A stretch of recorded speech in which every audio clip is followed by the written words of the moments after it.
ಆದಿ ಅವ್ರನ್ನ ಪ್ರೀತಿ ಮಾಡೋ ಹಾಗೆ ನಾಟಕ ಮಾಡಿ ಮದ್ವೆ ಆದ.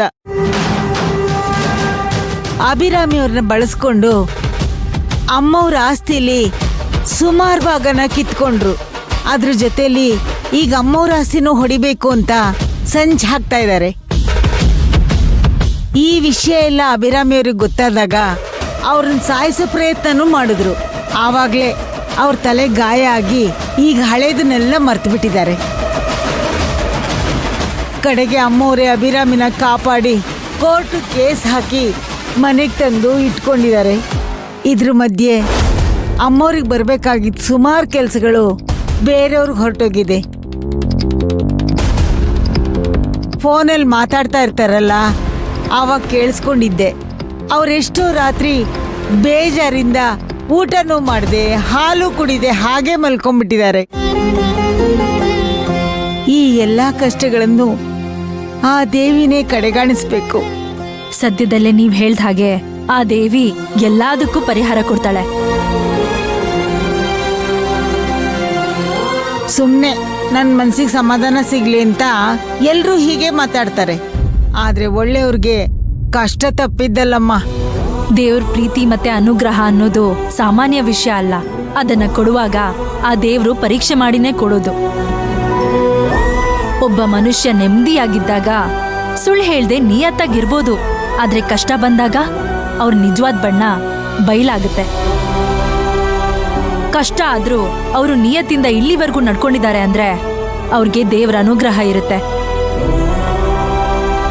ಅದಕ್ಕೆ ದೇವ್ರು ಒಳ್ಳೆಯವ್ರಿಗೆ ಕಷ್ಟ ಕೊಟ್ಟು ಪರೀಕ್ಷೆ ಮಾಡೋದು.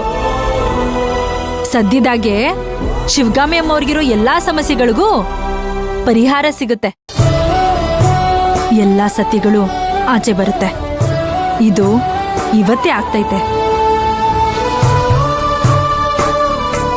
ಏನೋ ಅಮ್ಮ, ನಿನ್ ಮಾತಿನಂತೆ ಆದ್ರೆ ಎಲ್ಲ ಒಳ್ಳೇದಾಗುತ್ತೆ.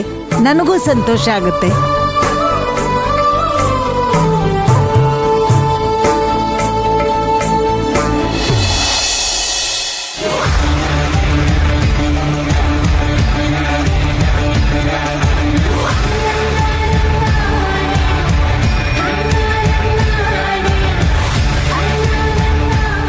ರಾಖಿ ರೂಪದಲ್ಲಿ ಸತ್ಯ ಮನೆಯೊಳಗೆ ಬರ್ತಾ ಇದೆ.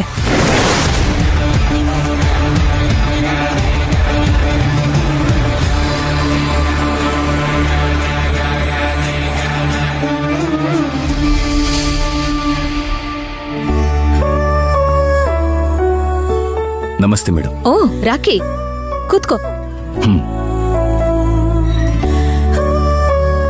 ಏನ್ ರಾಖಿ ಇದು, ಇಷ್ಟೊಂದು ಫೈಲ್ಸ್ ತಗೊಂಬಂದಿದ್ಯಾ? ತಗೊಳ್ಳಿ ಮೇಡಮ್. ಶಾಂಭವಿ ಗ್ರೂಪ್ ಆಫ್ ಕಂಪನೀಸ್ಗೆ ಬರಬೇಕಿದ್ದ ಪ್ರಾಜೆಕ್ಟ್ಸ್ಗಳೆಲ್ಲ ಬೇರೆ ಕಂಪನಿಗೆ ಯಾಕೆ ಹೋಯ್ತು, ಯಾರಿಂದ ಹೋಯ್ತು, ಯಾವ ಕಂಪನಿಗೆ ಹೋಯ್ತು, ಈ ಎಲ್ಲದರ ಡೀಟೇಲ್ಸು ಆ ಫೈಲಲ್ಲಿದೆ. Very good rakhi. ನನಗೆ ಗೊತ್ತಿತ್ತು ಈ ಕೆಲಸ ನಿನ್ನಿಂದ ಮಾತ್ರ ಸಾಧ್ಯ ಅಂತ. ಅದಕ್ಕೆ ಈ ಕೆಲಸನ ನಿನಗೊಪ್ಸಿದ್ದು. ಒಂದ್ ನಿಮಿಷ ಇರು, ಆರ್ಯನ್ ಫೋನ್ ಮಾಡಿ ಬರೋದಕ್ಕೆ ಹೇಳ್ತೀನಿ. ವಿಷಯ ಗೊತ್ತಾದ್ರೆ ಅವನು ಖುಷಿ ಪಡ್ತಾನೆ. ಬೇಡ ಮೇಡಮ್, ಅವ್ರನ್ನ ಕರೆಯಕ್ಕೆ ಅಂತಾನೆ ಬೇರೆಯವ್ರನ್ನ ಕಳಿಸಿದ್ದೀನಿ. ನೀವು ಫೈಲ್ ನೋಡ್ಕೊಳ್ಳಿ. Good morning madam. Oh Amit, ಕೂತ್ಕೊಳ್ಳಿ. Thank you madam. Good morning. ನೀವೇನಿಲ್ಲಿ? ರಾಕಿ ಅವರೇ ಬರೋದಕ್ಕೆ ಹೇಳಿದ್ರು ಮೇಡಮ್. ಹೌದು ಮೇಡಮ್, ನಾನೇ ಬರೋದಕ್ಕೆ ಹೇಳಿದ್ದು. ನೀವು ನನಗೊಪ್ಸಿದ ಕೆಲಸಕ್ಕೆ ಅಮಿತ್ ಕೂಡ ಸಾಥ್ ಕೊಟ್ಟಿದ್ದಾನೆ. ಓ ಗುಡ್, ಥ್ಯಾಂಕ್ಸ್.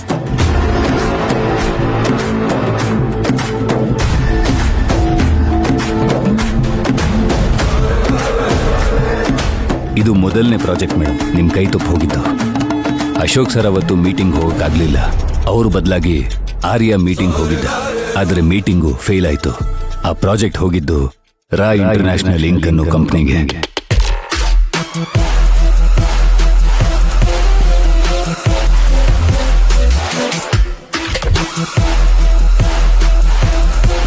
ಓ, ಇವರು ಪ್ರಾಜೆಕ್ಟಿಗೂ ಮುಂಚೆ ಪೇಮೆಂಟ್ ತಗೊಂಡಿದ್ದಾರೆ? ಹೌದು ಮೇಡಮ್. ಎಷ್ಟು ಪೇಮೆಂಟ್ ತಗೊಂಡಿದ್ದಾರೆ ಅಂತ ಬ್ಯಾಂಕ್ ಸ್ಟೇಟ್ಮೆಂಟ್ ಡೀಟೇಲ್ಸ್ ಇದರಲ್ಲಿದೆ.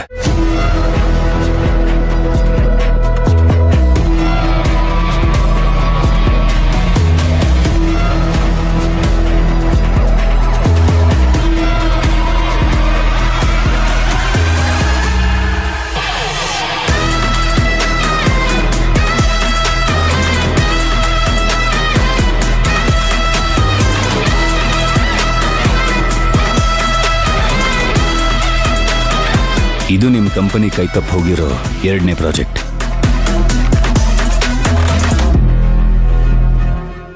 ಇದು ಅಶೋಕ್ ಸರ್ ರೆಡಿ ಮಾಡಿದ ಪ್ರಾಜೆಕ್ಟು ಮೇಡಮ್. ಇದ್ರ ಡೀಟೇಲ್ಸ್ ಎಲ್ಲ ಅವ್ರ ಲ್ಯಾಪ್ಟಾಪಲ್ಲಿ ಒಂದು ಫೋಲ್ಡರ್ ಮಾಡಿ ಇಟ್ಟಿದ್ರು. ಅದ್ರ ಪಾಸ್ವರ್ಡು ನಿಮಗೆ ಮತ್ತೆ ಅಶೋಕ್ ಸರ್ಗೆ ಮಾತ್ರ ಗೊತ್ತಿತ್ತು. ಅದ್ರ ಪಾಸ್ವರ್ಡ್ನೇ ಕದ್ದು ಪ್ರಾಜೆಕ್ಟ್ ಡೇಟಾನ ಲೀಕ್ ಮಾಡಿ ನಿಮ್ಮ ಕಂಪ್ನಿಗೆ ಬರಬೇಕಾಗಿದ್ದ ಪ್ರಾಜೆಕ್ಟ್ನ ಮತ್ತೆ ರಾ ಇಂಟರ್ನ್ಯಾಷನಲ್ ಇನ್ ಕಂಪ್ನಿಗೆ ಸಿಗೋ ಹಾಗೆ ಮಾಡಿದ್ದಾರೆ. ಅದರ ಟ್ರಾನ್ಸಾಕ್ಷನ್ ಡೀಟೇಲ್ಸ್ ಇದರಲ್ಲಿದೆ ಮೇಡಮ್.